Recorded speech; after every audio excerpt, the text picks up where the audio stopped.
Today I want to speak about breakthrough in finances or breaking financial limitations, especially in the month of November. God told me that this is our month of overflow. It is our month of abundance and our month of more than enough. And one thing that he told me he will do to his people, it is to release finances. Because when we talk about overflow, we are talking about overflow of peace, overflow of joy, overflow of good health, overflow of happiness, overflow of finances, overflow of anything that concerns your life. But today, I want to talk about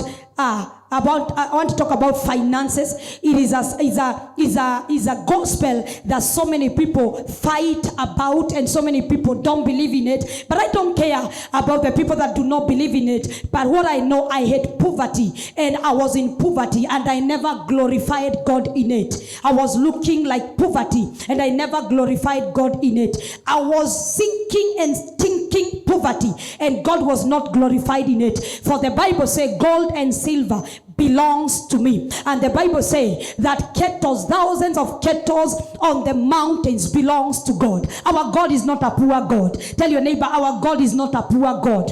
Angalia mwingine mwambie, our God is not a poor God.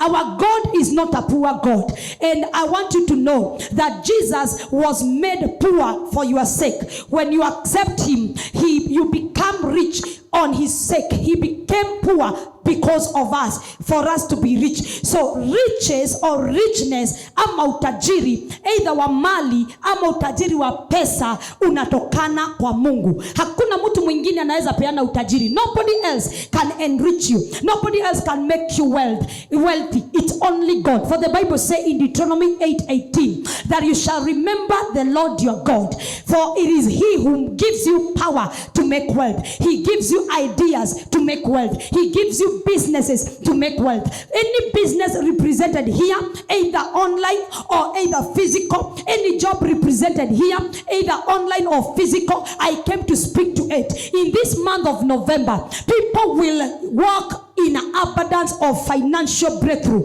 I say people will walk in overflow. I want to teach you several steps that you should take for you to walk in the financial dominion, or for you to break limitations of finances. And I want to start by that Jesus was sent here on earth. The first assignment he was given, apostle, it is to preach the gospel to the poor. That means is to remove poverty from the lives of people and to put riches in the life of people. In the book of Luke chapter 4 and verse 18, Luke 4:18, the Bible says, the Spirit of the Lord is upon me, for he has anointed me to bring good news to the poor. Then the list continue. He has sent me to proclaim the captives will be released, that the blind will see, that the oppressed will be set free. But number one in the list that Jesus said, the Spirit of the Lord, when he was starting the ministry, this is the time that Jesus was baptized and he was ready to proclaim the gospel. Number one assignment that he wrote,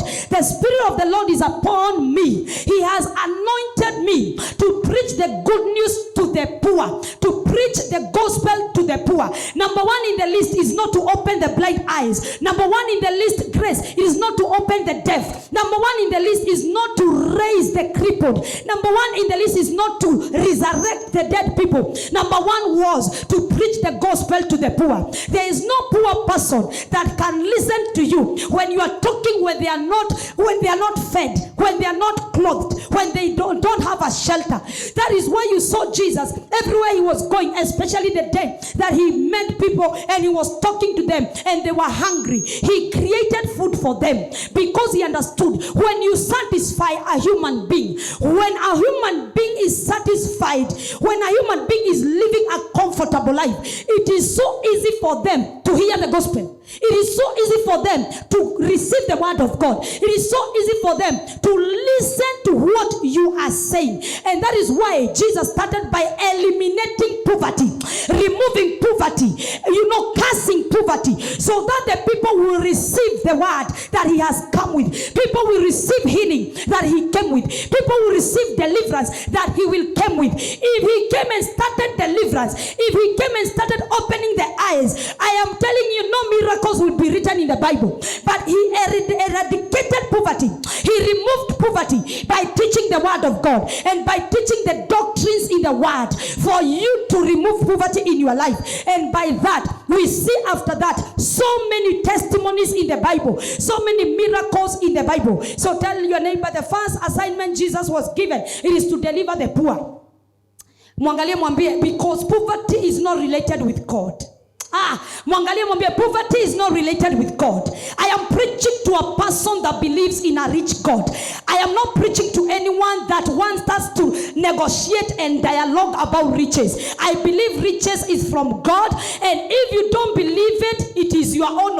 Belief is so personal. You know, believing is very personal. You cannot force anyone to believe in something. You cannot force anyone to believe in Jesus. You cannot force anyone to believe in wealth and riches. So as long as you believe that you can be enriched, that you can start a business and it start working, that you can be employed with a good job, that you can receive a good salary, this is your service today. Tell your neighbor, the first assignment Jesus was given, it is to remove poverty from the lives of people. And today I came to decree and declare, in the month of overflow, in the month of abundance, you shall see financial breakthrough. Hujasikia kile nimesema, you will see financial breakthrough. Jobs are coming. Kuna watu wana kazi sahihi, kazi zinakuja. Kuna watu biashara zimeharibika, hizo biashara zinaanza kuinuka. Wengine wanatamani kufungua biashara. I came to release those businesses. I say I came to release those businesses in the mighty name of Jesus. I came to decree and declare, because God have anointed me to do business as a woman of God. The grace that I carry for business, when I open a business it peaks, and when I open a business I make profit. The same grace that I carry, and the same grace upon this altar, let it talk about and let it touch anyone that desire a business. Let it touch any business presented here or presented online in Jesus' mighty name. Can you shout, I will see abundance this month? It is our month of abundance, and that is why I have started with abundance of finances. Because let me tell you, if there are people that they might miss heaven, there are those people that we call poor. Because poverty keeps you in a situation, in a corner. Even you can even sin because of poverty. I've seen women, I've seen beautiful girls from the church getting out of the church, Pastor Judy, and going and being kept by someone's husband because of money. I've seen people getting married as second wives, not because they are not men, it is because of money. I've seen people selling their body, not because they cannot go and wash clothes, because they want money and they want quick money. I've seen people lie because of money. I've seen people buy several SIM cards because of money. Anadanganya, akipigiwa na Airtel anaeka Safaricom, akipigiwa na Safaricom anaeka U, akipigiwa na U anaeka Telcom. Yani huyo mtu anaishingi maisha ya uongo kila siku, anaishingi maisha ya kukimbia kila siku. Kwa hivyo wachani niwaambie, Mungu akikubariki na pesa, maisha inakuanga sawa. Unaanza kukaa maisha comfortable, unakula kile unataka, unaacha tamaa, unaacha greed, unaacha kukimbizana na maisha. Leo naomba kwamba huu mwezi wa abundance ambao Mungu alisema atatupatia wingi wa vitu vyote tunatamani, wacha pesa ikue ni moja yapo. Nasema wacha finances ikue ni moja wapo katika jina la Yesu. Sema ninapokea kwa jina la Yesu. Ecclesiastes. Tuite eklekle. Si mnajua hiyo hiyo 9 and chapter 14. 9 and verse 14. Ecclesiastes 9:14. There was a small town with only a few people, and a great king came with his army and besieged it. Nataka nikuonyesha umaskini ni mbaya. Verse 15. A poor wise man knew how to save the town. This town, there was a king who wanted to take it, and he wanted to buy it, and he akaanza kujenga mpaka ukuta. Alikuwa anataka kuiba hiyo town. Biblia inasema it was small town. Now there was a poor wise man. Can you say, I refuse to be poor and wise? I refuse to be poor and wise. I desire to be rich and wise. Because even if you are wise, wacha niwaambie kitu moja. Even if you are so wise, unaongeaga na kizungu ile ya kufunga mapua, and you are very poor, nobody listen to your English. Nyinyi hamjachika Kenya nasema. Wewe jaribu kusikiza mtu hana kakitu, hata jiangalilie tu hata kwa events. Someone that has nothing. Amekuja hapo na ni harambee labda ya kutoa, wanajenga shule, wanajenga hospitali, ama kuna kitu inachangiwa. Mtu anakuja hapo na 1,000 yake moja, alafu anaongea kizungu na amevaa hapo vizuri, amejikausha. Anasema, you know, ladies and gentlemen, I came with my support, sijui nini, alafu anatoa dhao. Watu wanasemanga dhao ndio inafanya aongee hiyo Kiingereza yote.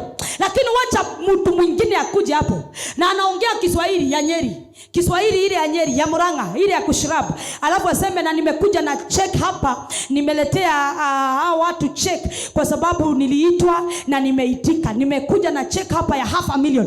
Kabla hata amalize, nduru inakuanga imeinuka, na yeye anaongea Kishirabu. Ngoja nimwambie, hata ukiwa mwerevu namna gani, bila kakitu ni bure. Simwambie, hata ukiwa na degree, diploma, graduate, whatever, without something ni bure. Kama kuna kitu inaibishaga watu dunia hii Judy, ni umasikini. Umasikini inafanyanga mpaka watu wasikike Kenya unasema. Umasikini inafanyanga point yako haisikiki, na ni point ya ukweli. Mwenye hana point ndio anasikiwa, wewe usikiwi. Idea yako imebatizwa, idea yako imeokoka, idea yako iko sawa, lakini because you are poor, nobody can listen to you. Lakini mwingine anakuja hapo amesimamisha Range Rover, hata akiambia watu waketi chini kwa mchanga wanaketigi tu. Watu wakiambiwa fanyeni hivi wanafanyaga tu, kwa sababu pesa inabeba nguvu. Ukija nimwambie, wealth and riches carries power. Si muangalie, mwambie wealth and riches carries power. Nataka nikuoneshe vile mtu alikuwa mwerevu hapa na hakuwa na kitu venye ilimtendekea. The Bible say, and so it was rescued. This wise poor man, he rescued the town. Listen, but afterward, no one thought to thank him. Nobody thought to thank him.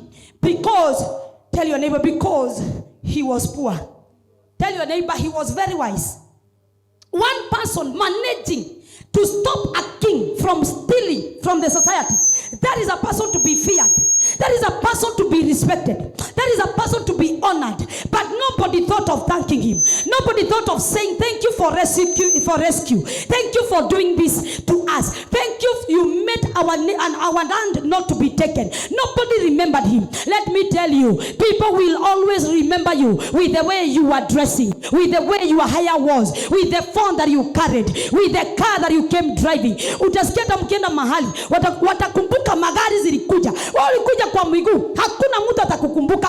Ukija nimwambie, chukia umaskini. Umaskini sio wa Mungu, haiko karibu na Mungu. Chukia umasikini. Watu utasikia wasema, wewe mlimwona na V8 ya black. People are respecters of people. Don't be lied. It's only God that is not a respecter of people. But people respect what they see. Judy, people respect your image. People respect your appearance. Your physical appearance is what people respect.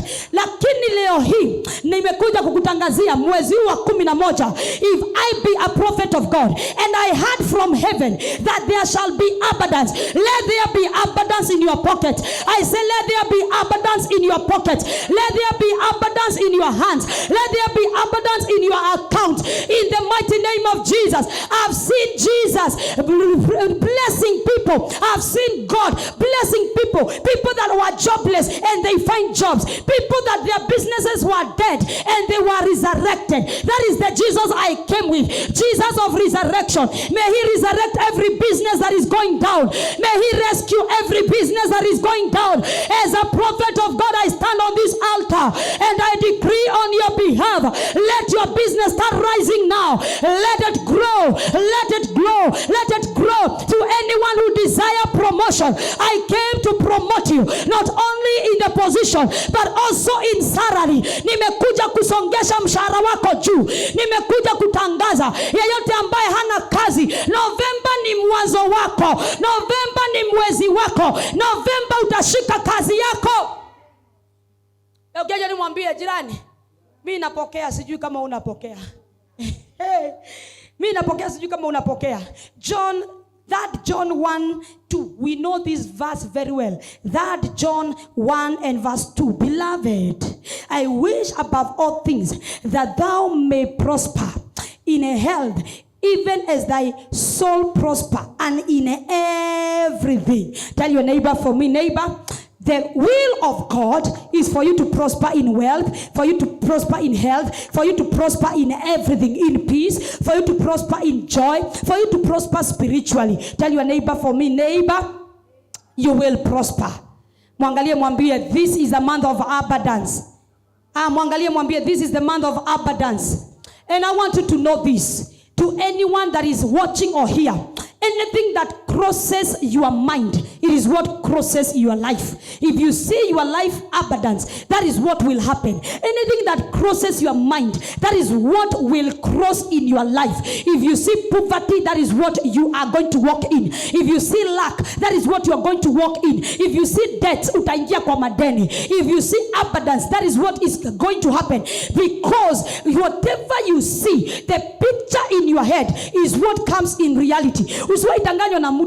Ukijiona we ni kadogo, uwezi, ukijiona we ni masikini, hivyo ndivyo inatokeaga. Kwa sababu Biblia inasema, na ninatimiza matarajio ya mioyo yenu. Whatever desire or the picture that you picture in your mind, that is what comes in your life. Today I pray for someone to change your mind from right now. I want abundance to cross your mind. I want overflow to cross your mind. I want more than enough to cross your mind, because that is what is going to happen in the month of November. Tell someone for me, November you will see abundance. November you'll see abundance. Bwana Yesu asifiwe. I want to speak very shortly that the things you should do. What should you do? What is that thing that you have to do for you to walk in financial breakthrough, for you to walk in financial favor, for you to walk in abundance of money, for you to walk with overflow in finances? Tell your neighbor for me, there are things that you have to do. Mwangalie mwambie, number 1, put God first in your life. So mwambie, put God first in your life. Matthew 6:33. Seek ye first the kingdom of God. Hey, seeking first the kingdom of God above all else, and live righteously, and he will give you everything you need. Hey, yokeje mwambie, put God first. So mwangalie mwambie, put God first. Let him be the first priority. Let God be the most important thing in your life. But some of us, what do? We are praying for money, but we don't remember it is God who gives us the money. There are people who love money, but they don't love the giver of money. People that love prosperity, but they don't love the God of prosperity. People who love riches, but they don't love God, who is the owner of riches. You have to put God first in your life. Let him be the first priority. If you want to see finances, don't put money first. There are people who worship money.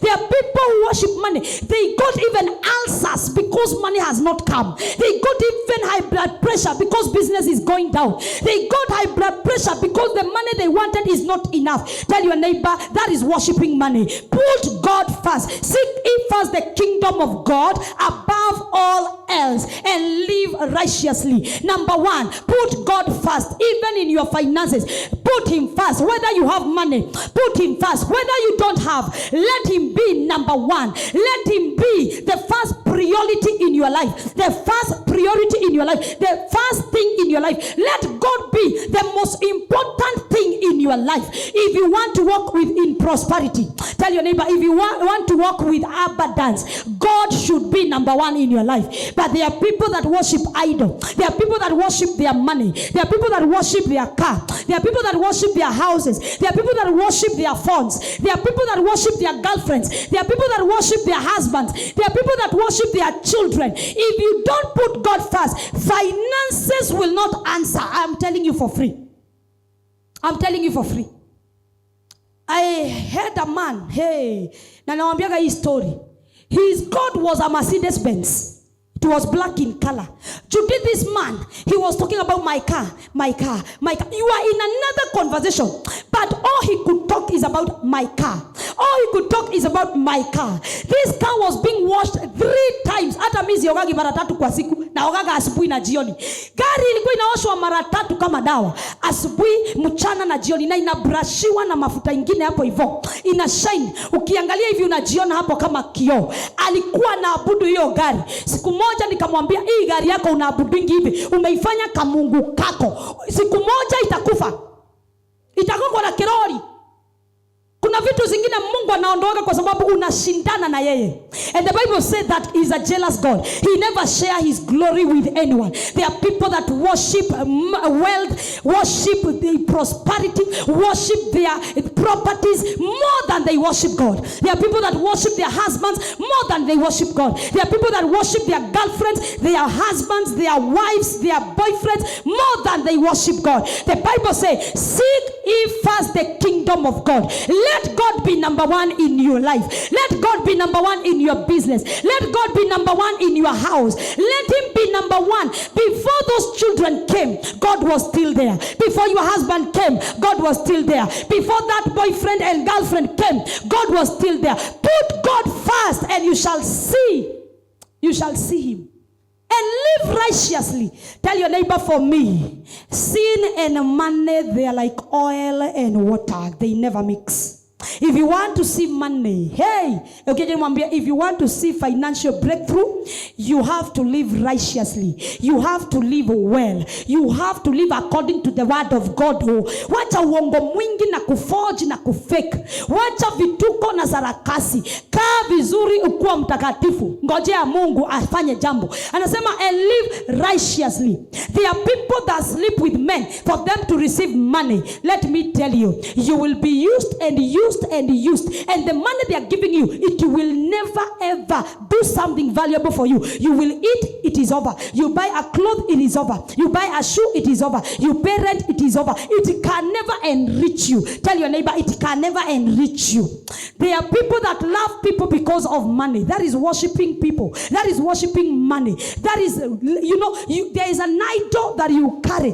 Angalia jirani, mwambie, kaa ukiwa mtakatifu, tafuta Mungu, na hayo mengine yote utaongezewa. Listen to me, men. Men. Let me talk to men. If there is a sin that chases money in your life, it is immorality. For the Bible says that, my son, hear unto this, don't sleep with strange women, because it's like a thief entering your pocket and taking your wallet and going with it. Kama kuna watu ambao hawatajiriki na wanaangalia maisha yao, wanafanya kazi, ni wanaume ambao wanalalaga na wanawake.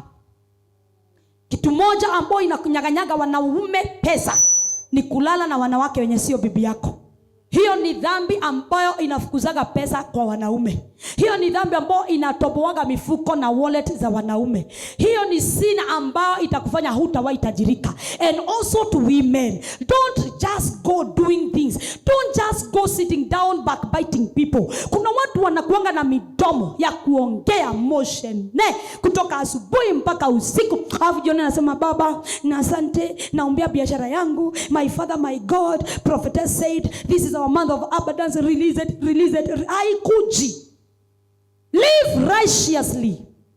Living righteously is living right according to the word of God. If the word of God tells you to do this, do. Tell your neighbor, whatever the word of God says, do it. And he will give you everything you need. Tell your neighbor, for me, this month of abundance, the money you need. I know there are people with projects and they are pending. I know there are people with arrears and they are pending. Do these things that the Lord has spoken. Put him first and live righteously. And tell me if you will ever lack. Tell your neighbor, you will not lack as long as God is number 1 in your life.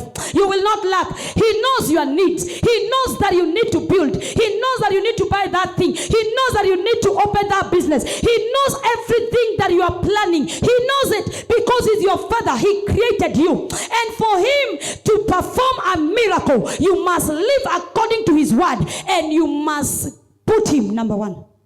If you put that business number 1, it will never manifest. If you put that marriage number one, it will never manifest.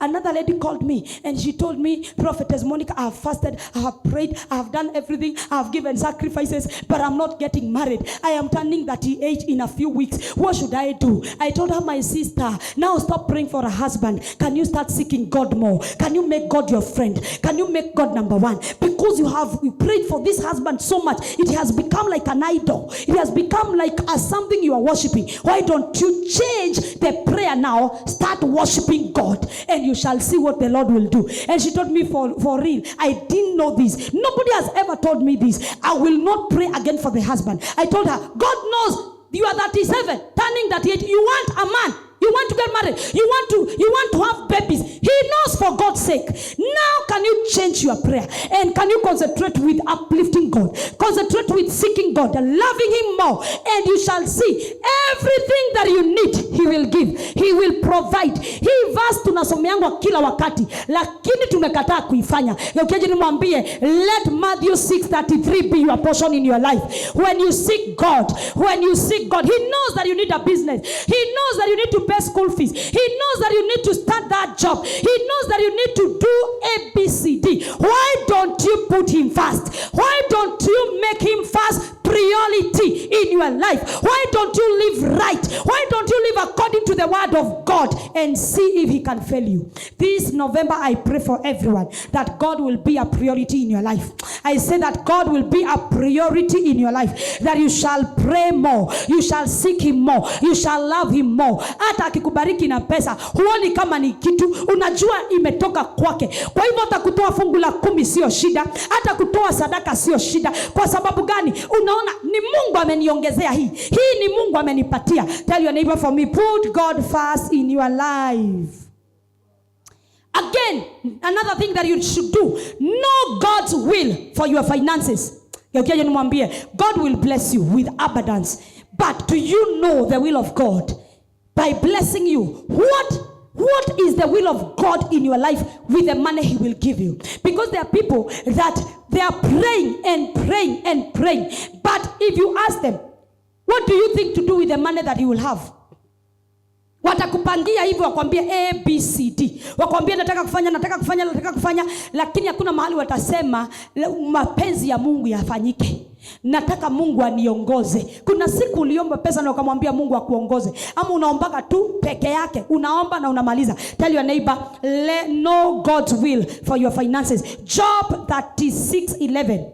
What is the will of God for you? Job 36:11 says, if they obey and serve him, you need to obey the will of God. You need to serve the Lord, because that is the will of God. They shall spend their days in prosperity and their years in pleasure. If they obey and serve God, they shall spend their days in prosperity and their years in pleasure. If they obey. Do you know the will of God for your finances? Grace, do you know what is the will of God in my business? What is the will of God? Like me, let me give you an example with me. The time that God was speaking to me about PM Mavazi, because it was like my first business besides farming. The time when I started farming, I was starting farming because I could see the money is not enough what I'm getting in the ministry, and I have children to take care of. But when I was in prayers, God told me, I want you to be a financier in my kingdom. I want you to be partner number 1 in your church, to finance in your church, to pay rent, to buy equipment. As you see this equipment, you give me, show me the will, show me your will. What do you want me to do in your kingdom? What do you want me to do in the society? What do you want me to do with the money you will give me? Because God will give you that money for you and for some other reasons, like helping the poor, helping the needy, assisting ministry, assisting the work of God, assisting your family members. God will not just bless you for you. He told Abraham, I will bless you to be a blessing. I will bless you and you shall become a blessing. That is in Genesis 12. He told Abraham, I will bless you and you shall become a blessing. If God bless you today with money, it is not yours. If God bless you with money today, it is not yours, all of it. There is something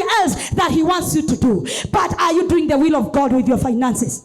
Are you doing the will of God with your finances? The month of November, ask God, what is your will in my money? What is your will in my business? What is your will in this salary that I get? What is that extra thing that you want me to do with these finances? And I tell you, overflow will come. Abundance will come. More than enough will come. Tell your neighbor for me, neighbor, you should know the will of God in your life. You should know the will of God in your life. Help people. In Luke 12:16, there is a story that Jesus gave. I'm going very fast because of our time. In Luke 12:16, there is a story that Jesus gave. Nataka tusome yako ka storia ndio uone. Nataka ujue what is the will of God. Maana amesema, if you listen and obey God. Hey, if you listen to the voice of God today.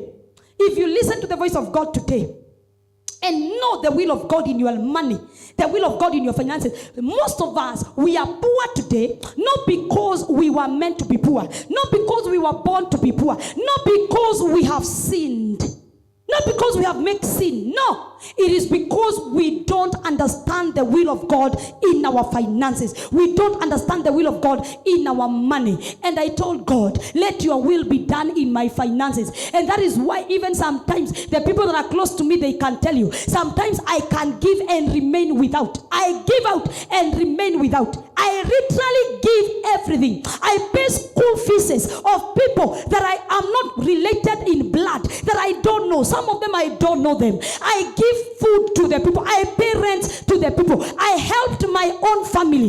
Uncle fulani anataka kitu fulani, unarushia 10,000. Sijui nani anataka nini 2,000, 3,000. Because I understand the will of God in my finances. It is not to enrich me alone. Yes, it is to enrich me and to make my life comfortable.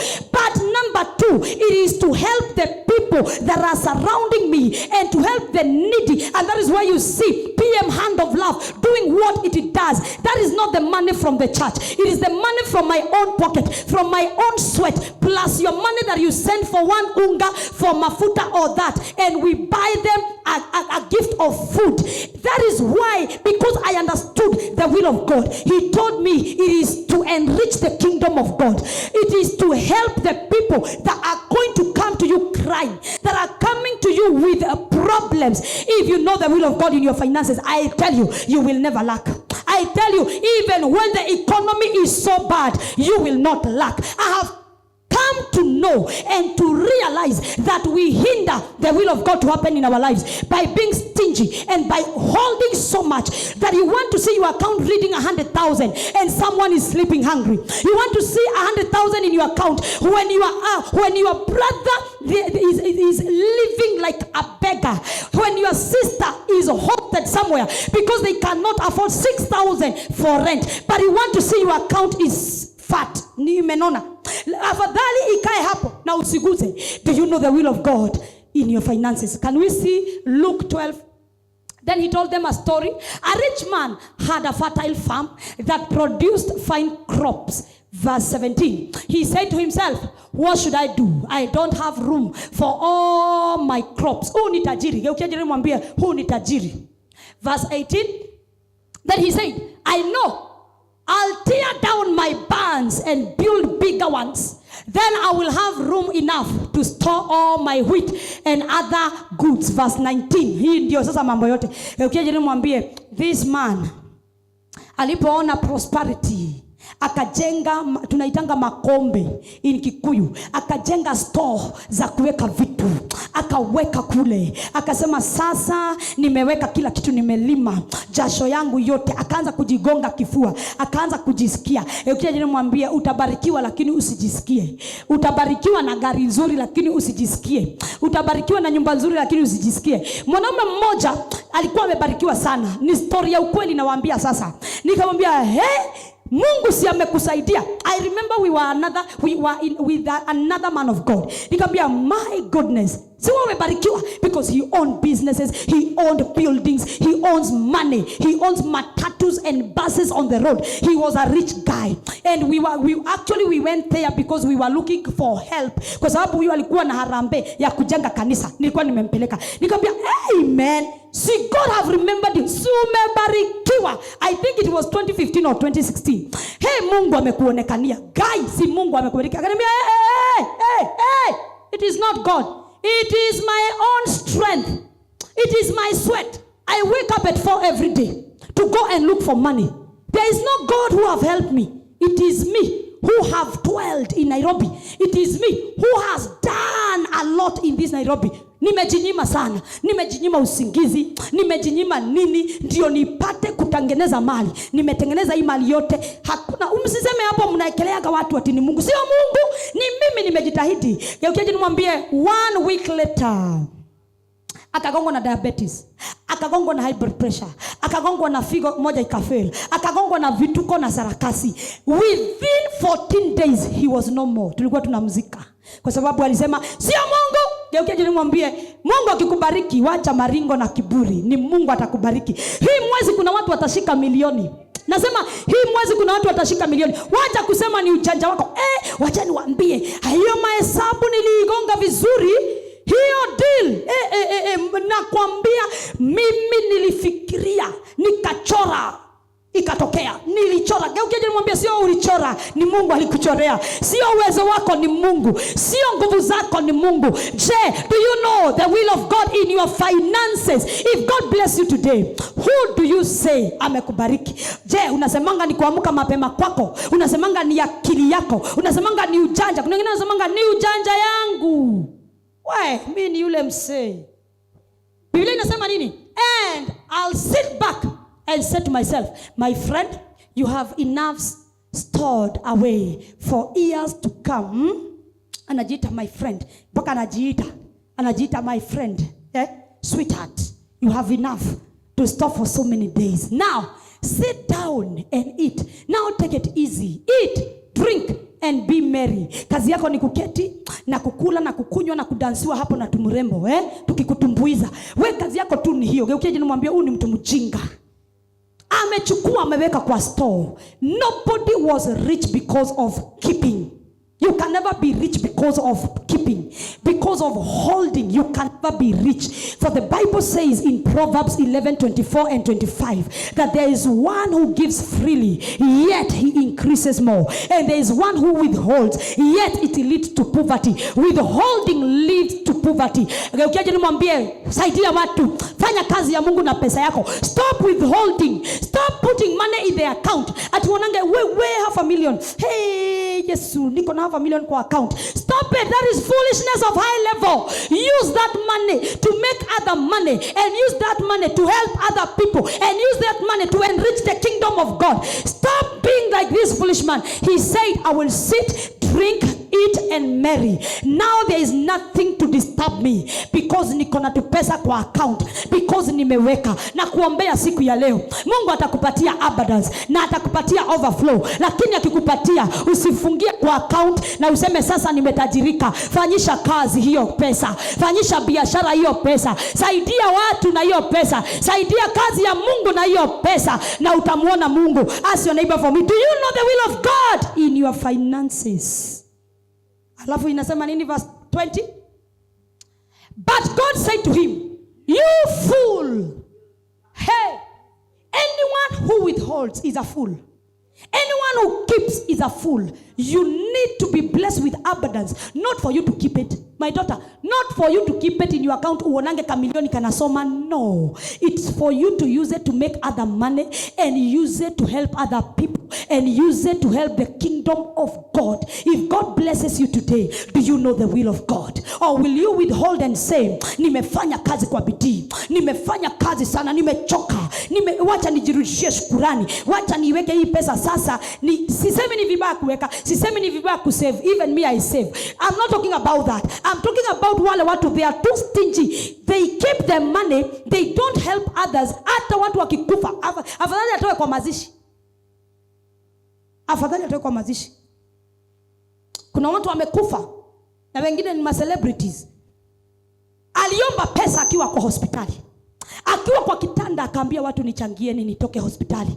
Watu wakakataa. Alipokufa siku moja walichanga 2 million, 3 million, 5 million. There is a man of God that I know. We went in his burial, I think 2018, if I'm not wrong. 2018 or 2019. He called us one day. He was building a church. He called us na akatuchinjia mbuzi. Na alikuwa amepatipia watu 200 plus kadi. Tulikuwa tunaenda tukule mbuzi, tutoe pesa ajenge kanisa. Na alikuwa ametupatia over 200 people. Alikuwa ametuinvite officially with a card and also with an SMS and with a call. Na wote alikuwa ametuita. When we went there at Rainbow Resort, I remember in Roiro, we were only 7 of us. Na kulikuwa na mbuzi na chakula ya kila aina. Akaenda hasara ya kupikia watu. Watu tulienda tukiwa 7. Tukiwa 7 mimi nilikuwa nimebebea 1000 zangu 20. Wengine walikuwa wamebeba 10. Wengine hivyo. Hatukuraise hata 1200. Na target yake ilikuwa 3 million. Na tungeitoa tukiwa watu zaidi ya 200. Tungeitoa. Mtu akitoa 10,000 tungeitoa. Lakini siku moja akakaa, hakufungua kanisa maana haikuwezekana. Akakufa. I think it is 2018 or 2019. I don't remember very well. He died. Let me tell you, his burial was done in a school field kwa sababu hatungetoshea kwake. Gari zilikuwa nyingi kushinda watu. Hey! Parking ilikuwa imejaa, Range Rovers, V8, RAV4, any car that you think of in Kenya. Parking ilikuwa imeweka traffic. Kwao huko ushago tulikuwa tumeweka traffic kama ya Nairobi, haiko inasonga, magari zimejaa. Tukatoa pesa, watu wakachanga, watu wakatoa, hata wabunge wakatoa, ma MCAs wakatoa, women rep wakatoa, wengine wakachukua watoto kusomesha. Tukachanga. Huyo mwanaume alihitaji 3 akiwa uhai. 3 peke yake ajengee Mungu hekalu, 3 peke yake ajengee kanisa, 3 peke yake, only 3 million. Lakini kwa siku ya memorial tulichanga 7 million. Kwa siku ya mazishi tukachanga 15 million. We gave that man at his death over 20 million. Lakini alihitaji 3 akiwa uhai. Ni watu wangapi umeweka pesa? Mtu anahitaji 5,000 tu, anahitaji 2,000 tu imkwamue, anahitaji 10,000 tu imkwamue, lakini umemnyima. Lakini siku anakufa unasimama kwa komiti. Wewe ndio wa kwanza kutoa 10,000, wewe ndio wa kwanza kutoa 50,000. Usiwe kama huyu mwanaume mjinga aliyeweka mali yake kwa store akasema sasa ni kusherekea, sasa ni kuketi na kufurahi. Usiwe kama huyu mtu ambaye wakati watu wanahitaji hatoi, lakini wakati watu wameaga ndio wa kwanza kuchanga. Usiwe kama huyu mwanaume ambaye aliweka vitu kwa store akasema sasa ni kupumzika na kukula. Nimeona hiyo ikitendeka. Wale watu wamekuomba pesa, umewanyima, hujawapatia hata shilingi. Judi, nimeona mtu anakufa na mtu alikuwa na uwezo wa kumpatia 100,000. Wakati amekufa anasema nagharimikia mazishi yote. Lakini huyo mtu hakuhitaji hiyo pesa yenye unampatia akiwa amekufa. Alihitaji tu 100,000 wakati alikuwa uhai. Alihitaji tu 10,000 wakati alikuwa hai. Alihitaji tu 100,000 atoke kwa kitanda hospitali. Lakini hakuhitaji 10,000,000 ambazo mnampatia akiwa kwa kaburi. Haimsaidii. Huyu mwanaume akaitwa a fool. Akaambiwa, but God said to him, you fool, you will die this very night. Aliambiwa uishi, hutakufa kesho. Sikupei hata time ya kurepent. Wewe sikupei hata time ya kuthink. Nitakuwa leo usiku, na kuwa siku leo. Akaambiwa, I will kill you tonight, you will die. Then who will get everything you worked for? Tuone ni nani atakula hiyo mali yote. Hiyo umeweka, hiyo yote umeweka. Today I want you just to figure out today, right now, if you get out of this world, utoke tu hii dunia, ni maisha ngapi utakuwa umeguza? Ni watu wangapi watalia kwa sababu yako? Nakumbuka Deborah, watu walilia, wakalia wakasema hapana, huyu haezi akakufa kwa sababu aligusa maisha ya watu.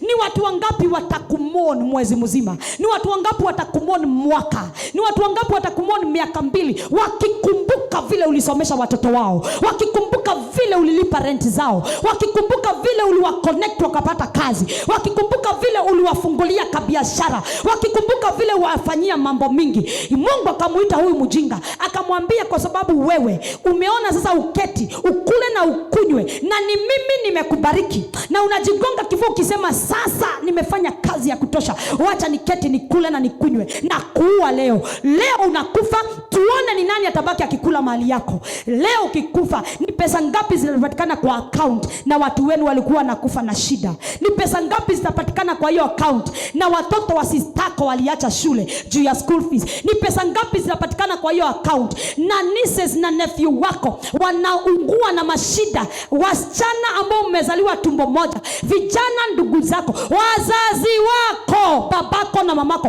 wanakuwa na shida huko ushago. Jiga zimewajaa kwa miguu kwa sababu umeficha, umejiwekea. Je, ukikufa leo, nani atasimama hivi aseme, huyo mama alinisaidia, I wish hangekufa, ningekuwa na uwezo wa kufufua yeye ningefufua. Huyu mwanaume kwa sababu ya kujiwekea akaitwa mjinga. Tell your neighbor, know the purpose of God and the will of God in your finances. This foolish man, he didn't know the will of God in his finances. That is why he kept.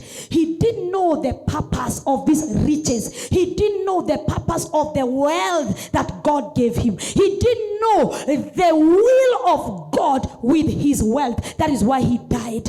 Do not die premature death because you don't know the will of God with your money and your wealth. There are people that God will bless and they shall live less life so that you will not enjoy the riches because you kept it. There are people that will die at their 50 when they are worth millions of money because they kept it. There are people that will die at 60 when they worth billions of money because they kept it. Today, know the will of God in your finances. Is it to equip the church? Is it to equip the widows? Is it to equip the orphans? Is it to equip the needy? Is it to open businesses for other people? Is it to help your family members? Know the will of God. This month I open your mind. I say this month I open your mind. Nafungua mawazo yako siku ya leo. Nafungua mawazo yako siku ya leo ya kwamba utakuwa na utajiri na utajua maana yake. Mungu akupatie wili yake na uikamate. Ukiongeleshwa fanya. Mimi nilienda mahali juzi, Mungu akaniongelesha kitu, nikasikia kama sio Mungu. Akaniongelesha tena, nikasikia kama sio Mungu. Tukiwa tunapiga story hivi tu, Bobo akaniambia kitu. Nikasema, hii ni Mungu kweli? Sikuwa nimemwambia whatever I felt. Nikasema okay. The same day in the evening nikapigia apostle, sijui kama ni alinipigia ama mimi nilimpigia. Alafu I happened to tell him, you know what apostle, by the way, this and this and this is what I'm thinking. Akaniambia, I saw it the day we were there. You are late to do it.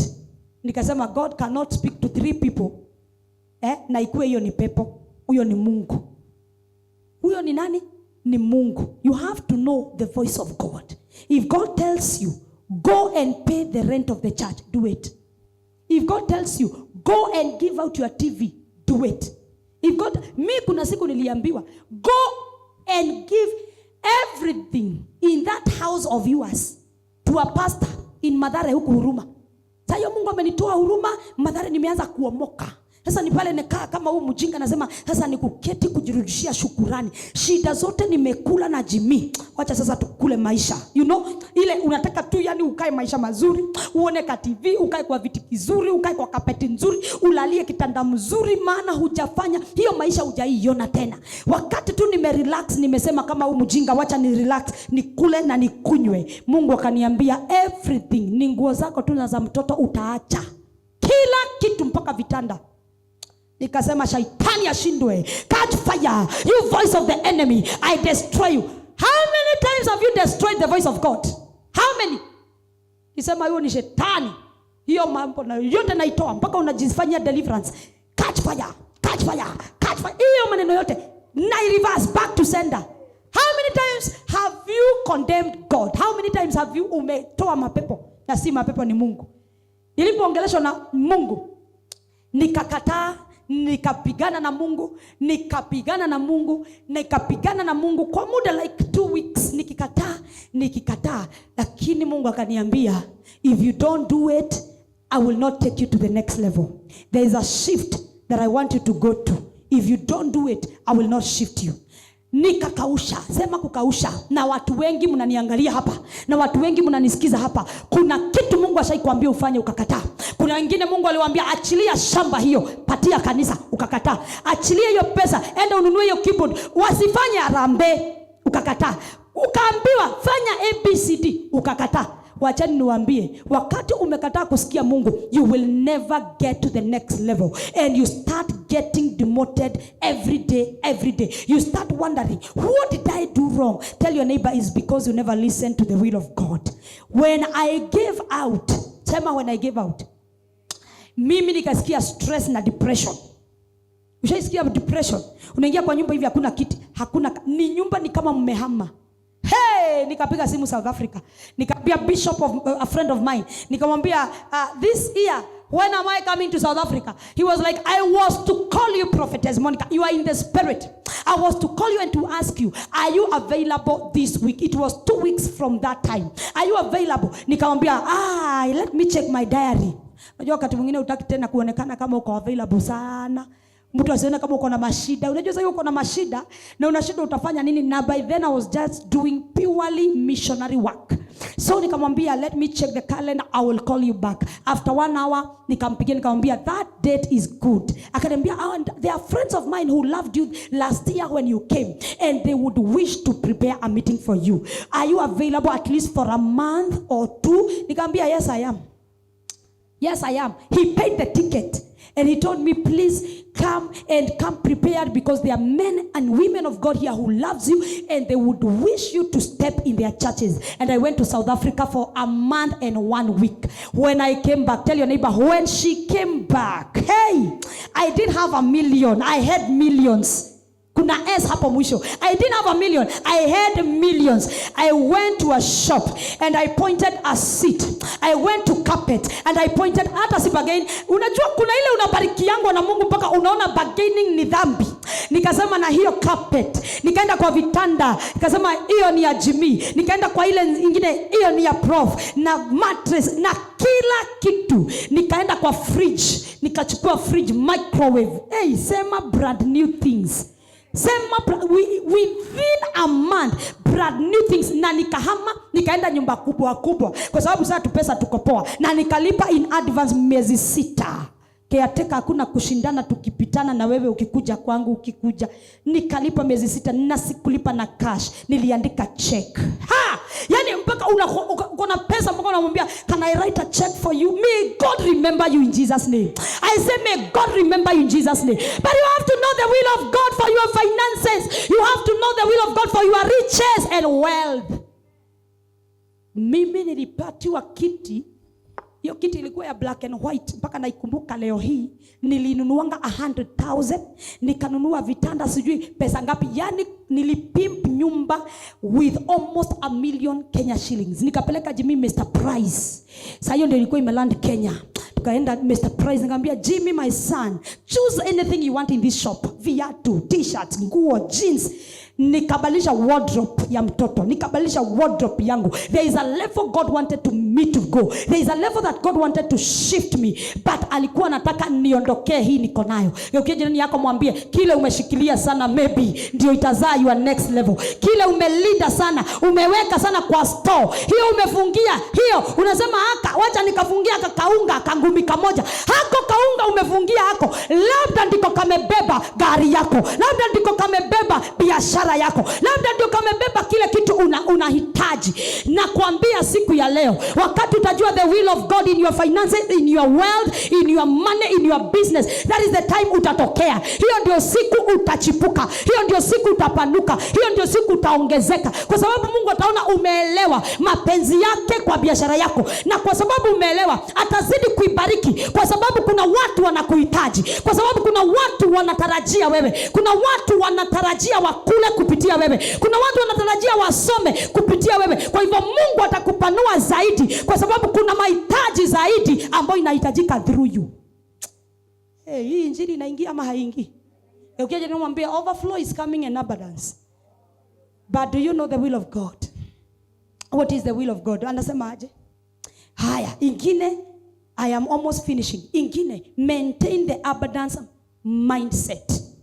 Proverbs 23. Proverbs 23:6.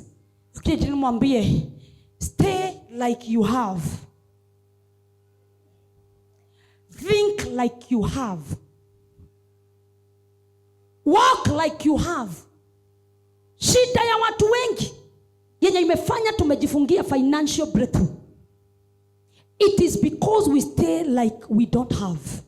Tell your neighbor, even when you don't have, take a good shower, put a spray, wear the best, carry the handbag, wear the makeup. Tokelezea kama mtu kibeti iko na 10k. Sasa hiyo huna kakitu. Kaa kana kwamba uko nazo. Sio ukije nimwambie kaaga kama uko nayo. Muangalie mwambie wacha kukaa kama maskini. Niki. Muangalie wacha kukaa kama maskini. There are people even when they are rich, Judy. Sasa hiyo ndio utavaa kashnywele shage. You know, nataka kukaa hivi watu wasiniombe. Watu wasijue. Satan, paka unatembea mguu. Unajua siwezi nunua gari we. Watu wakijua niko na gari we nitarogwa. Kuna watu mpaka naendaka ushago na nguo mbili. Unatoka Nairobi kuwa smart, ukifika center ya kwenu una change. Unavaa madhongosto. Ndio watu wasione umebarikiwa. Enda huko na fujo. Gari imedediketiwa, pesa yako imedediketiwa, biashara yako imedediketiwa. Kanyaga hiyo ushago, ingia na hiyo gari.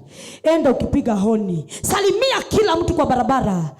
Shosho, orioko. Wow, morioko wega. Gaina murorete. You know, you are greeting them. You want them to see that you are blessed. But what do we do? What do we do? Tunapandisha kio. Ukimuona unasema gai. Ora direda amenya todo amenya Jesu. Unaenda umepita vwa. There are people that God have blessed but they look like they are not blessed. And there are people that they are in lack and they just want to show everyone they are in lack, they are in need. Stay with the mindset of abundance. Stay with expectation. Stay with faith. Don't stay like a pagan who say, what will I eat? And what will I wear? And where will I sleep? You are not a pagan. You are a believer. You have Jesus in you. You have a God that is rich. Your father owns gold and silver. Hata wakati hauna, kaka na kwamba uko nazo. Kanyaga na hiyo high heel. Watu wakikuona wanasema we. Paka ukipitia hapo wana misunderstand, wanasema gai ameshuka kwa hiyo gari. Hako kuona ukishuka, lakini venye umekanyaga na venye unakuja ni kana kwamba umetoka kwa hiyo gari. Na ukifika mahali kuna gari kubwa unaenda ukifanya mkono na hivyo watu wanafikiri ni alarm unafinya. Niki, stay like you have. Stay like you have. Me, I remember when I needed a car. Na nilikuwa naona sasa hii ni aibu kutembea bila pesa. Ushaanza kuitwa Prophetess Monica, huna kagari, unaitwa mikutano, huna kagari. Wacha niwaambie, kuna wakati nilienda mkutano sikuwa na gari. Nikaenda nikahubiri, niliwekewa 200 kwa bahasha. Mutugateri tumeweka fare. Mungu akubariki 200 na nimehubiri nikapoa 200. Nikasema hii kitu inaniangusha. Nikaitwa tena mahali kwingine kuhubiri. Nikachukua kahaya. Nikaenda. Wakati mwingine chukua kahaya na uende kwenu. Shtua mapepo ya kwenu. Shtua umaskini wa kwenu. Shtua mchanga ya kwenu. Wacha ijue kuna gari inaweza kuja. Peleka hiyo gari huko. Ikanyagisha huko. Siku ya kwanza niliendesha gari nilipeleka kwetu ushago na ilikuwa ya kaya. Nikakanyagisha huko nikasema mapepo, anzeni kushtuka, anzeni kujiandaa kwa gari yangu inakuja. Shtua mapepo, shtua shida. Sometimes it's good to scare the problems of your home. Scare. Munanisikia? Go and scare the poverty. Nikaenda, nikahubiri, nikatabiri, nikatoa mapepo, nika-anoint watu, nikabariki watu. Wakati natoka, ilikuwa Sunday service. Wakati natoka, nikaambua, you know, woman of God would want to fuel your car and also we understand you have Jimmy. Tunataka uende ukinunua maziwa ya mtoto na hii bahasha tunasema ni asante kukubali mwaliko wetu kukuja. Nikaenda. Nilipoenda, nikafungua bahasha. Sema nikafungua bahasha. Sikufungulia hapo, usifunguliage bahasha hapo. Usiwahi fungulia gift hapo kwa mwenye amekupea. Unaenda kidogo. Wino afungiaga hapo. Gai, hii tu ndio umenipea. Na ni gift. Enda ukashtukie na huko. Nilipofungua bahasha, it was 20,000 Kenya shillings. Na ni siku hizo tene, zamani sana. And I was like, Sunday jawai tembea. Paka nikakuja nikanunua gari yangu. Sometimes you may not have, but stay like you have. Let the weak say, I am strong. Let the weak say that I'm strong. strong. Let those who don't have say, I have. Walk like you have. Think abundance. See abundance. Speak abundance. Akakuja nilimwambia hiyo mdomo yako itrain kuongeaga mambo positive. Ifundishe kuongea. Ongea kama Sonko. Ongea kama tajiri mwingine hapo hivyo. Yaani watu mpaka wanasema, huyo mama acha niwaambie mimi wacha niwaambie kama kuna mtu nimekutana naye hii wiki ni huyo mama. Si huyo mama amebarikiwa na saa hiyo. Ungeitishwa dhao hukua. Lakini umeongea kama uko nayo. Ukija nimwambia toa ujinga umaskini kwa mdomo na kwa uso na kwa sura. Wengine wakikosa pesa paka havai nywele. Anatoa wig. Na wengine wananyoa. Shaitani ashindwe. Wengine wakikosa pesa hawavai high heels. Paka job wanaenda na sandals na rafa. Jua sasa kumekauka huku. Mtu atanashindwa high heels ni za nini? Wengine wakikosa pesa wanavaa t-shirt na kinyasa. Unaenda unakutana na destiny helper, anakuangalia kinyasa na t-shirt. Nasema huyu ana madhina maigi mno. Vaa suti. Ukija nimwambie vaa suti. Vaa hiyo suti moja unakuaga nayo ivae. Tusome Bible. Don't eat with people who are stingy. Don't desire their delicacies. Why? Look at this, verse 7. Hey. Tusome hii verse 7 pamoja. Acheni kucheka sasa. Someni Bible. Acheni kucheka tena. Someni Bible. Why? Mungu anakuambia don't walk with stingy people. Who are stingy? Do you know there are stingy people that they cannot even help themselves? I've seen a man in Moranga here. He died of hunger. Na alikuwa na 400,000 chini ya pilo. Shaitani ashindwe. Acha anapelekwa hosi, anapelekwa postmortem, anapasuliwa. Daktari anasema huyu ni njaa. Ni njaa, anakulanga mandazi na chai.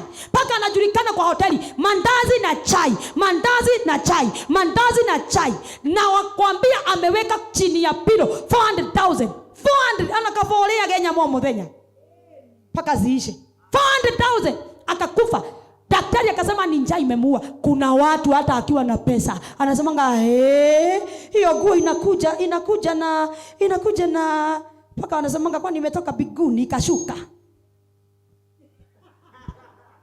Hiyo kiatu kwani inakuja na dunia. Itakuja na dunia yake yenye itatembeleaga. Venye iko expensive. Kuna watu they are so stingy even to themselves that you cannot eat well. Uweke tu uonage pesa kwa account. Shaitani wa mumaskini ashindwe. That is what we are calling poverty mentality. That you cannot eat well. Ukije nimwambie eat well now. Si umgeukie mwambie jipeleke out. Enda ujitumbuize huko ujinunulie pizza. Ati wewe pizza ambao umekula ni ile umebaiwa na boyfriend. Shaitani ashindwe. Ati boyfriend tu ndiye anaweza kununulia pizza. Haya. Ati wewe jipeleka out. Atuwezi jipeleka kuswim. Atuwezi Jesus. Ukija nimwambie don't be stingy yo. Atuwende enda spa. Te massage. Kwanza massage na umeokoka. Sasa unatoaga nguo aje. Ate sauna. Na uko na pesa. Do you know there are people with money lakini wanakaa kanyumba kako congested. Ako hapo ameoa, ako na bibi, watoto 3, msichana wa kazi na room ni 2. Na wengine room moja. Mimi Nairobi siwezi nikalipa nyumba zaidi ya 10,000. Nitajirishe watu. Paka nijenge yangu hutawahi jenga hutawahi. Kaa kwanza ya 50,000 na 70 ikuume kulipa miezi 3 utaanza kufikiria kujenga. Lakini ukikaa ya 10 it is so easy to pay. Lakini ukikai unasema hii pesa yote napea mtu mmoja. Hapana, utaanza kufikiria. Mawazo ya kujenga itaanza kukuja. Na pia utaanza kuvalue vitu mzuri. Akamwambia usikae na mtu ambaye ni stingy. Na usikule na wao. Hata usiende kwa chakula zao. Paka chakula umekatazwa. Kwa sababu gani? They are always thinking about how much it costs. Hey! Gai kafamagia girie mwengima. Gai Jesu. Do you know there are people like that? Mbona huku nipatie hiyo dhao? Yani tumekula 10,000. 10,000. Wastage of money. Kuna mtu alisema rent yangu hiyo. Rent. Rent to rent guy more than rent mzima. There are people that are naturally stingy. Grace, wengine si kukosa wamekosa, wengine wako nazo, lakini they are so stingy that they cannot even benefit from their own sweat. They cannot be happy from their own sweat. Mungu amekukanya akasema eat and drink, they say, but they don't mean it. Acha basi tukule tu, itolee yetu, but in their heart it is paining them. It is paining them. Kuna wakati tulienda tukakula mahali, tukakula, bili kakuja. Bili pokuja, mtu mmoja akachukua, akasema gai, si hata mngenipe, hii ni rent yangu ya miezi 2, prof, meriere rent, miezi 2 rent, si hata mngenipea nikalipe rent. Nikamuuliza rent yako ni pesa ngapi? Akaniambia, nikaambia nipe mpesa namba, nikamlipia. Akasema kwani hii dunia naishigi huku? Tuko wapi? Akaniuliza tuko wapi? Kaambia tuko Kenya. Mimi naishigi huku? Kaambia ndio. Na niko hivi maisha yangu. Nikamwambia na kutoa ujinga wa umaskini kwa kichwa. Lazima uanze kukaa vizuri na kukula vizuri. Leo hii kama kuna mtu anapenda maisha ni huo mtu. Leo hii ametajirika kwa sababu nilitoa umaskini kwa kichwa yake. Ukija nimwambie don't be stingy. Mwangalie mwambie have a mindset of riches and wealth. Think like a rich person. Think like a wealthy person. Sasa unaweza kuwa huna pesa. Sasa unaweza kuwa huna job. Unaweza kuwa huna biashara. Lakini fikiria kana kwamba uko nayo. Fikiria kama mtu ako nazo. Fanya kama mtu ako nazo. Tembea kama mtu ako nazo. Ongea kama mtu ako nazo. Watu wakiongelea Range Rover, ongea kuhusu Mercedes Benz. Wajua unajua kuna magari. Wakisema about V8 ile new model imetokea, na yeye sema kuna Lexus ingine hivi no inatoshana na V8. Mmeiona kweli? Kwanza iko na macho hapa kama kimnyama. Wacha wajua hata wewe unaonanga gari. Hata unajua kuhusu gari. Si watu wanaongelea gari na wewe unaongelea kuhusu kunguni kwa nyumba yako. Shaitani ashindwe. Ukijua venye kunguni wamenimaliza. Watu wanaongelea kuhusu mambo makubwa. Wewe unaongelea kuhusu mende za kwako. Ati mende za kwako zinavaa jacket.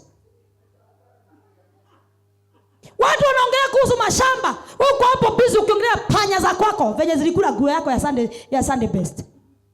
Ukija nimwambie kaa kama tajiri, fikiria kama tajiri, smile kama tajiri, tembea kama tajiri, ongea kama tajiri. Usiruhusu mtu ajue hauna. Tembea kama uko nao. Faith it comes by hearing and hearing and hearing the word of God. Whatever you confess and confess and confess, it becomes reality. If you confess abundance, it will come. This month walk like a rich person. This month walk like an abundance person. Walk like you suffer overflow. Walk like you have more than enough. Hata mtu akikwambia nataka unikopeshe pesa, wacha kumwambia sina. Gai kiliko mi natoa wapi 10,000? Where now me between me and my poverty. Shaitani ashindwe. Between me and my poverty, I swear before God, between me and my poverty. No, tell the person, why didn't you come yesterday?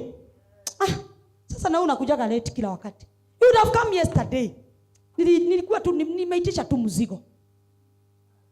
Clear account nikaitisha mzigo. I wish you came yesterday. Sasa hiyo atangekuja jana ungemwambia the same words.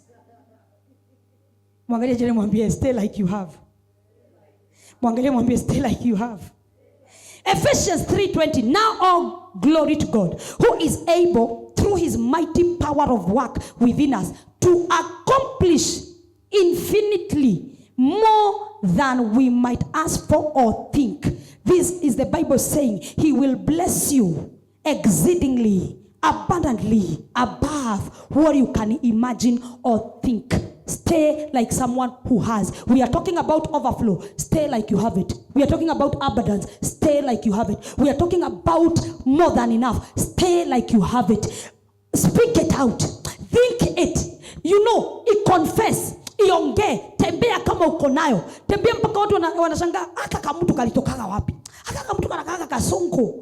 Natamani kujua aka kama mtu kakuweka rafiki kangu. Kwa sababu ya venye umejiweka. Ukije nimwambie jiweke vizuri. Acha kujiweka madhungusto hapo na kulia shida kila wakati. Mpaka ukiona mtu akitoa pesa unaziangalia hivi. Na ni fair anatoa kwa wallet. Ni wallet yake. Ni fair mumekalishana unaangalia. Ila ni pesa za wenyewe unamezea mate. Guy. Giricho idatu. 3,000. Hey, Jesus. na mimi ka 50 kagu na goja change yangu ya 10 bob. Kuna watu wanakanga umaskini mpaka venye wanaketi. Anaketi anakaa umaskini, anajichora ka umaskini. Paka anamezea vitu za wenyewe mate. Hujaiona mtu anapita mahali unakulia alafu anaangalia zile hizo hivi. Ndio kama anataka umwambie karibu. Karibu tukule. Acha kukaa kama maskini. Ukija nimwambie utajiri inavutianga utajiri. Kaa kama kimutu kizuri. Mimi nakumbuka nilinuanga funguo ya gari. Na sikuwaga na gari. Niliita mpaka ikaitika. Vitu zingine fanya by faith. Mimi ni prophet na wafundishaga hizi vitu mysteries. Nunua hiyo gari, enda huko Grogon. Nunua gari imeandikwa, nunua funguo imeandikwa Mercedes Benz. Na utembeage nayo hivi. Si mtu anipatie kitu ya kufanya hivi. Natembea nayo hivi. Nilinunua funguo alafu naekelea juu ya meza. Watu wananiambia, "Oh my God, ulinunua gari prophetess?" Yes. I thank God. God is gracious. This year I have seen God. Sasa hiyo kwa moyo unasema, "Father God, I pray that these people will not ask me to carry them." Mpaka unajipikishaga simu ya uongo. Hey, mumemaliza? Give me a minute, I will be there. I'm coming. Ndio hawa wasishikwe na roho ya kuambia twende. Maana huna. Unaambia, "Guys, I'll see you later. God bless you." Unachukua funguo yako, unaenda nyumbani. Unaihang hapo. Geukia jirani mwambie, "Stay like you have." The last one as we close. Possess kingdom vision and help people. Possess kingdom vision and help people. In Psalms 132 verse 2, 3, 4 and 5. Psalms 132 verse 1 to 5. I want to tell you the things that you should do this month and forever and ever if you want to walk in abundance of finances. Finances do not just happen. Tell your neighbor, finances don't just come. Money don't just come. It is made to come. There must be something that must trigger the money to come. Na watu wengine tumebarikiwa na pesa na hatuoni ikitusaidia. Follow the steps I'm telling you. You shall see money helping you. A song of ascent. Lord, remember David, all his affliction. Tuendelee. How he sought to the Lord and vowed to the mighty one of Jacob. This is David. Then verse 3, surely I will not go into the chamber of my house or go up to the comfort of my bed. Verse 4, I will not give sleep to my eyes or slumber to my eyelids. Verse 5, until I find a place for the Lord, a dwelling place for the mighty one of Jacob. This David, he said, I will not sleep. I will not be comfortable. I will not stay well until I have built a temple for my God. I have built an altar for my God. I want to tell you, when you carry the visions of the kingdom of God, finances will not be a problem. I say finances will not be a problem. Carry the visions of God. Carry the kingdom of God. You know, desire to know what is needed in the church. What is needed in your church? And be a partaker. Go and buy. If you cannot do the entire thing, give a position that you are able to do. This is David saying, I will not sleep, I will not slumber, I will not be in the comfort of my bed when my God has no temple, people that can worship. When God has no altar, people can gather to worship. Tell your neighbor, for me, possess kingdom vision. 1 Chronicles 29 and verse 2 and 3. 1 Chronicles 29 verse 2. This is Solomon. I want you to see everyone in the Bible that was rich. David was very rich. Solomon was very rich. And these guys, they carried the vision of God. Possess the kingdom, the vision of God, and help people. You will see abundance. Ukija nimwambie, fanya kazi ya Mungu na pesa zako, saidia watu na pesa zako, na utaona pesa zikikua. Lakini watu wengine tunaficha, tunajiekea. Tukifikiria tutaweka sana, tutajirike. Lakini umeona Biblia inasema nini? Wewe ni mjinga. Wewe unaweka, unaficha. You are a foolish person. That is the Bible. It is not Prophetess Monica. It is the Bible. The Bible says in verse 2 of 1 Chronicles 29, not 22. 1 Chronicles 29 and verse 2 and 3. 1 Chronicles 29. So 29. Can I read mine? Tumepata? Okay. Using every resources at my command, I have gathered as much as I could for building the temple of God. This is Solomon. He's saying, I have got, using the power and my command as a king, I have gathered, I have managed to gather to build the temple of God. Now there is enough gold, silver, bronze, iron, and wood, as well as great quantities of onyx, other precious stones, costly jewels, and all kind of fine stones and marble. Verse 3, the Bible says, and now, because of my devotion to the temple of my God, I am giving all my own private treasures of gold and silver to help in the construction. This is the King Solomon. He's saying, I have emptied my personal account, not the county government account, not the national government account, not the account of the society. I have emptied my own account, and I thank God when I do that for the kingdom of God. Sometimes I feel so sweet because I read this verse and I feel ninasikanga kujazwa na roho. Wakati nimechukua pesa kwa akaunti yangu, ninaiempty, nalipa rent ya kanisa, ninaiempty, nalipa, nanunua speaker, na empty, nanunua guitar. I feel so awesome doing this for the kingdom of God. God is looking for one person to enrich them with millions and a lot of money. That one person that will say, I am taking this portion of money, I will build the church. I am taking this portion of money, I will pay the rent. I am taking this portion of money, and I will look for the need in the church of Christ. God is looking for that one person, and he will enrich someone. Tell your neighbor, for me, desire to do the work of the Lord with your treasures and your finances. Akasema aje? This is the addition to the building materials I have already collected for his holy temple. This is Solomon. He is building. He is building the temple of God, and he's getting to his private account. That means this is account that he should not touch, but he's touching it for the kingdom of God. Desire to build the church. Desire to know the need in the church. Desire to know how much do we pay for rent. How much do we pay? Prophetess Monica, how much do we pay for rent? Can I pay halfway this month? Can I pay the entire amount? Can I be, can I do ABCD? What do you want me to do? Ni nini naweza fanywa kanisani? Desire to carry the kingdom of God. Desire to help the work of God. Lakini nini tunasemaga? Mimi nilikuja na Nairobi kutafuta. Siwezi tafutia mtu mimi nitajirishe pastor mimi. Sio na pesa zangu. That is what Nairobians are saying.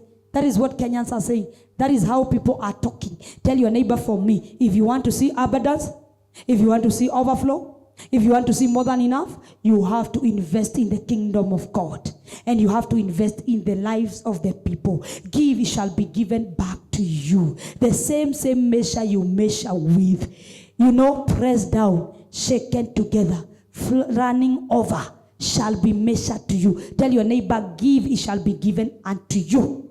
So mwambie tu. These are men that we see. They are taking the kingdom of God.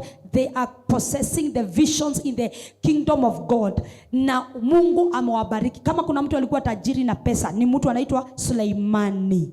Bwana Yesu asifiwe. Tell your neighbor, nobody gave and became poor. So mwambie, nobody gave and became poor.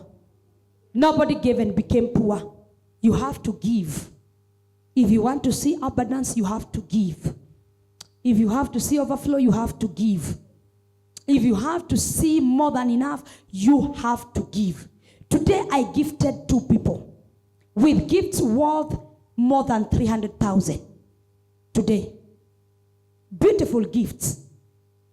Moja, it is 140,000. The other one, 100,000. Not in cash, not in money, but a gift they needed so much. I gifted them. I took it from me. I gifted them. Not because I am a billionaire. Not because I am a millionaire. It is because I know what is behind giving. It's because I know what is behind helping is because I know what is behind investing in people's life. Nobody became poor because they gave. In the Bible, nobody became poor because they gave. Abraham was a giver and he was a rich guy. David was a giver and he was a rich guy. Solomon was a giver and he was a rich guy. Anyone in the Bible who gave, they became rich. Nobody became poor by giving. Tell your neighbor next to you, nobody became poor by giving. Hakuna mtu hufirisika kwa kutoa. Hakuna. Nionyeshe mtu mmoja amefirisika kwa kutoa. Nitakwambia hiyo haiwezekani, kwa sababu nimemuona Mungu. What do I want to say? When you gift the kingdom of God, when you gift the church with your money, you will see abundance. When you gift people, when you give people money, when you give people gifts, when you give people clothes, when you give people shoes, when you give people school fees, God will make sure you overflow. God will make sure, because he sees I am not giving this person and he enrich himself alone. He is touching life. As you touch lives, God will enrich you. Why am I giving you examples with me? Because I am a living testimony. Me, I am a product of giving. I know. I live the life that I live. I thank God for lifting me. The life that I live and the income that I get, they are two different things, but I never lack. Sisi kama unapata Kenya nasema, you live a beautiful, good, comfortable life. Then you look at what you are getting. They are not matching. Then you're like, how did I do this? Tell your neighbor, God can take over some situations. He takes over when he see what you are doing. When he see what you are doing, he takes over. And the Bible says, anyone that gives, receive. That Bible was not written by a drunkard. It was not written by a joker. It was written by the power of the Holy Ghost and by God himself. When he said that word, he will fulfill it. Remember one woman in the Bible, in 2 Kings chapter 4. A woman from the prophet's house, and the prophet died. And she was almost to be, the children to be taken away. And Elisha came and told her, what do you have? And she said, I just have a little oil in the bottle. And these people are serious to take my kids. He told her, go borrow containers, so many of them, and start putting the oil. Start putting oil and go and sell it. Whenever you are making your oil to flow, flowing is giving. Every time it is flowing, it is flowing to the lives of people. It will never end. Tell your neighbor, it will never end. The oil ended when the containers were finished. Pray to God that the containers that depend on you, they will not cease. Because when they cease, the flow cease. When you continue putting in the container, the oil continue to flow. It is my prayer to everyone that you will love giving to God and you love giving to people for you to enjoy abundance. You cannot just enjoy abundance like that. You cannot just admire my life and say, I want to be like Prophetess Monica. If I can gift somebody school fees and you're not gifting someone a packet of unga, we can never be the same. We can never be the same. We can never be the same. If I am gifting some people food to eat for a whole month, paying some rent for some people, and you cannot give 1,000 to a person that is begging from you, we can never be the same. Look at anyone that is a giver. Their financial status are in another level. Look at the stingy people. They are down there financially. I am telling you for free. Nobody became poor by giving. When you give, you receive. And Elijah asked a woman, she was a widow, and he told her, give me, fast and eat. And the widow was like, this is the only meal that I have. But Elijah insisted, and Elijah told the woman, go cook a bread for me first, and then go and have the rest for you and your son. And she obeyed. The Bible says her basket of flour never ran dry. Her jug of oil never ran dry. She ate for so many days, her and her household, because she accepted to release whatever she had. She received. When you release, you receive. You cannot receive when your hands are like this. You only receive when your hands are like this. And you cannot give when your hands are like this. You give like this, and then you open your hands, and then you receive. Anything you give in the kingdom of God, anything you invest in the lives of the people, it shall come back to you. Nimesemaje? It shall come back to you. So, if you want to see abundance, just become a giver. Become a giver that do not care. Okay, jirani mwambie, become a giver that do not care. Become a giver that do not care.